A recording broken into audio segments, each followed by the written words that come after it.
এখন চলে এলাম জগন্নাথ বাড়ি। ভাবছি লক্ষ্মীনারায়ণ বাড়ি যাব, কিন্তু রাস্তায় যে ভিড়, আজকে আর যেতে পারবো না।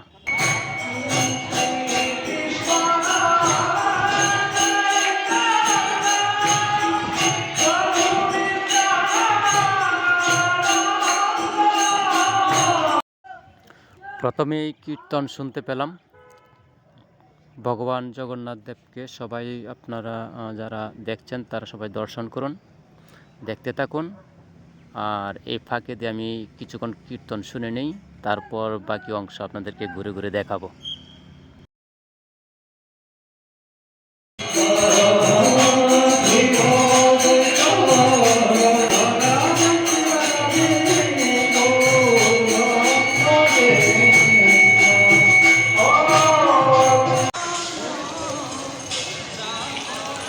বন্ধুরা, চলে এলাম, কীর্তন এখনও চলছে, তারপর আমি চলে এলাম ঘুরতে, আপনাদেরকে দেখাতে হবে। তাই জগন্নাথ বাড়িতে একটি পুকুর আছে, সেই পুকুরের মাঝখানে এই ছোট্ট একটি মন্দির, ভগবান বিষ্ণু।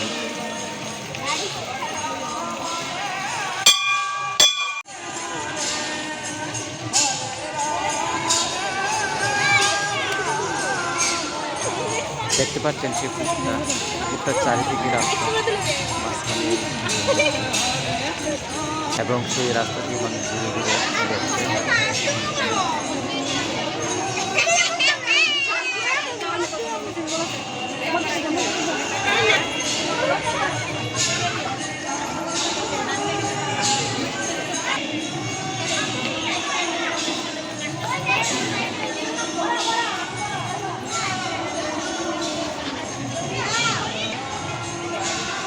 ভগবান নরসিংহ অবতার, এটি ওনার ভয়ঙ্কর রূপ।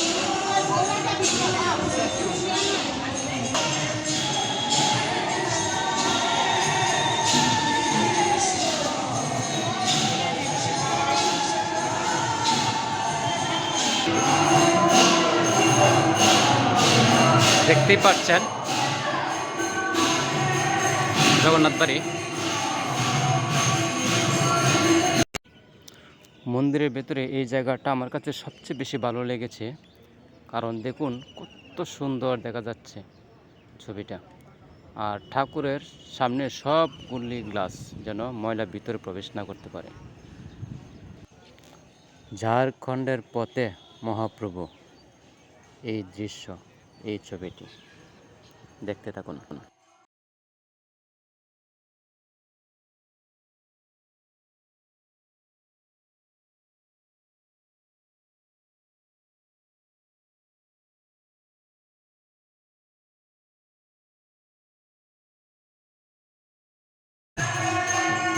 ভক্তগণ সহিত হরিনাম সংকীর্তন দলবদ্ধভাবে।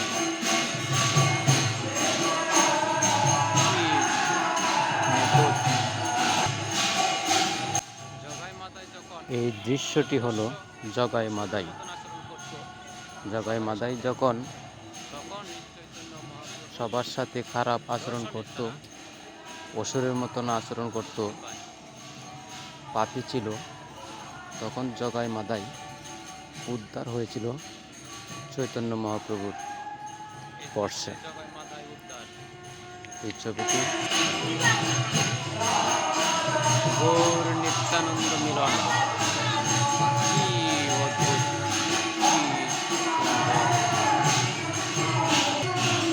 হাই ভগবান চৈতন্য মহাপ্রভুর জন্মলীলা। ভগবান যখন পৃথিবীতে আসেন তখন কিছু না কিছু স্মৃতি সৃষ্টি করে আসেন। ভগবান যখনই আবির্ভাব হয়েছে তখনই কিছু অদৃশ্য দেখিয়েছেন। চৈতন্য মহাপ্রভুর জন্মলীলা, এটি হচ্ছে পঞ্চতত্ত্ব।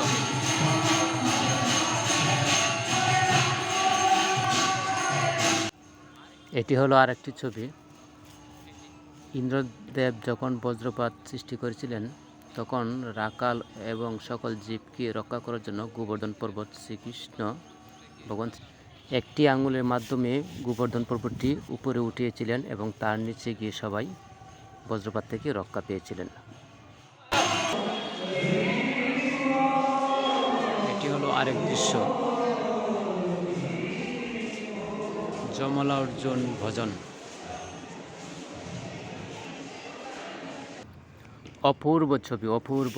আমি যত দেখছি তত মুগ্ধ হয়ে যাচ্ছি। এটি হলো পুতনা বধ। ভগবান শ্রীকৃষ্ণ যখন ছোট ছিল তখন পুতনা অসুর এসেছিল ভগবানকে, শিশু তো তাই বুকের দুধ পান করে মেরে ফেলার জন্য, কিন্তু ভগবান শ্রীকৃষ্ণ পুতনা অসুরকেই মেরে ফেলেছিলেন। কত সুন্দর ছবি, দারুণ, খুব ভালো লাগছে।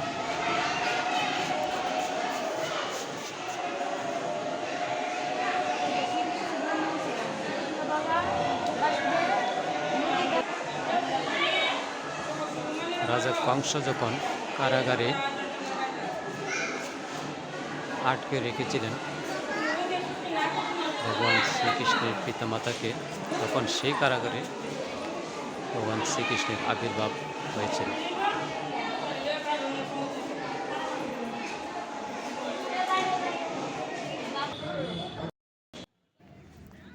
এইটা হলো পুরো পুকুরের ছবি, দেখুন কত সুন্দর দেখা যাচ্ছে দূর থেকে। কীর্তন কিন্তু এখনো চলছে।